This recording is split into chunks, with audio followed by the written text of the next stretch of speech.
My name is Emil. I'm a digital strategist. I answer marketing questions. Today's question is about tracking and identifying a lead source to the minute. This question came from Reddit. It's by Cornevale, and he says, "Can I see the exact time a conversion occurred on Facebook ads?" And what's happening here is he's getting a lead. It's going in, and it's sometimes reporting in Facebook and sometimes not, depending on the journey somebody might have taken. But if they're getting other leads that come in, they can't identify it to the hour. It's a two-part question. There's part one, there's part two, and I do think he has everything set up correctly, but this is such a strong and good question. I wanted to tackle it because I deal with this all the time. In this video, what I'm going to cover is the different sources of analytical tracking that are available to you when you're running Facebook ads or any kind of campaign and how to think about them, the battle over data, privacy specifically, and what that means to our tracking and where we need to be creative, and then some tracking techniques that you might have not deployed. But first, every Sunday, I send out one email that recaps all the marketing questions I answered that week. If you want to stay up to date on best practices, strategies, and become an overall stronger marketer, I think you would really enjoy this recap. It would mean the world to me if you could subscribe to the newsletter and my YouTube channel. Now, back to the answer. Trying to find the exact source where a lead came from is challenging, but totally doable. The first thing we want to do is understand there's multiple sources of truth we have to triangulate. We don't want to use just one source, which is Facebook's own reporting. There's so much data. I like to use the analogy that it's like an octopus with many tentacles out in the wild, and you've got to know which one to focus on when you're looking for a specific piece of information. With the lots of data coming in, there's the platform data. This is the data that we rely heavily on. This is going to tell us which ads are performing, CPA, CPC, conversions, all of these events that we highly value and use to make decisions. That's all platform specific. Then we have UTM data. That data is what you append to a URL, as you know, and you pass it along. And if everything's set up correctly, you're passing a tremendous amount of data back into analytics through UTM. And then, of course, analytics. Now, I find it shocking at how many Facebook campaigns don't utilize analytics to really understand 360-degree user behavior. Most of the time, even in high 6- and 7-figure accounts, you look into analytics and it's bereft of proper maintenance, optimization, and setup. So in this case, I don't know what yours is, of course, but I'm going to say that there's going to be some areas we can improve in analytics and a lot more. But the reason you're losing some data, this is super important to remember, is Facebook operates something called link shimming. So when you click an ad, and that ad has UTM data, user data, etc., it goes into a server. Then Facebook looks at that link, and it may choose to pass it on as is or strip it completely. That's why you see like the i.m.facebook as a lead source in analytics if you're looking at it.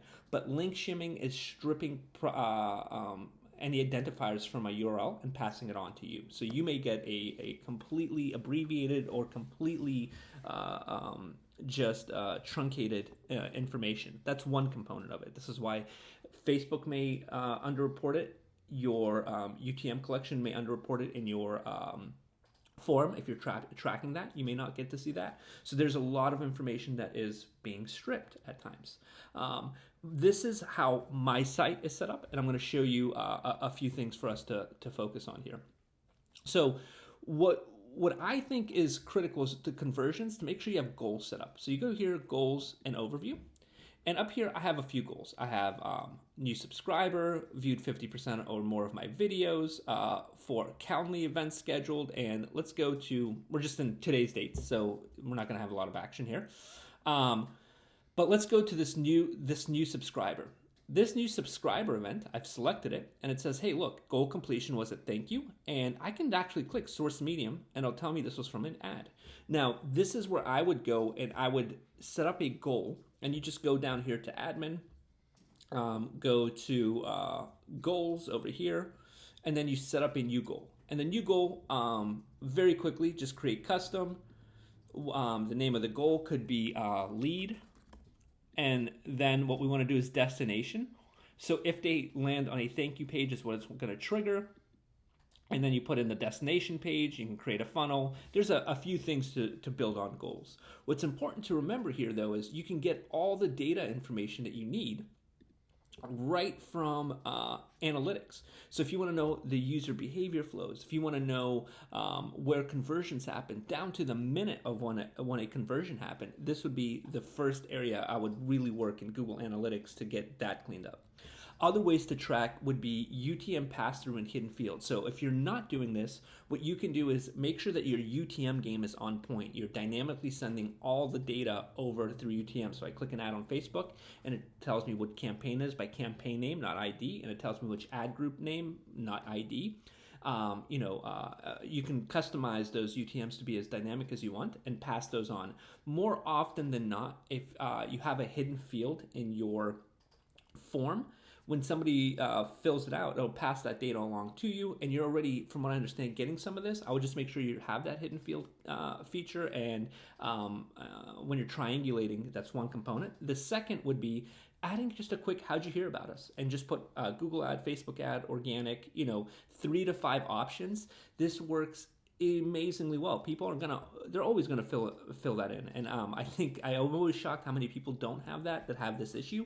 Asking that simple question will solve that, and then you can have specialty user flows. I had a campaign not too long ago that I had to do this, where we created an entire subset of pages that was dedicated just to Facebook. So what would happen when you click an ad, you got to a thing, and it was a complete 5-6 mini page site set up, but it's all only Facebook people could get there, because you can only get it was non-indexed. The link that you landed on for the homepage was 100% like a /FB lead. If you clicked on the logo in the top left in the menu bar, it would take you to that FB lead homepage. So you lived in this little circle. No matter what you did across those 5 or 6 pages was completely solely just for Facebook traffic. And we were able to track to the minute every lead that came in from Facebook. It was really, really great. It was just a lot of maintenance. So I truly hope this helped, gave you a little bit of perspective on how I look at tracking, and maybe give you some tools to deploy. If you found this helpful, it would mean the world to me if you could subscribe below. I've got new answers coming out every single day. And as always, good luck and happy marketing.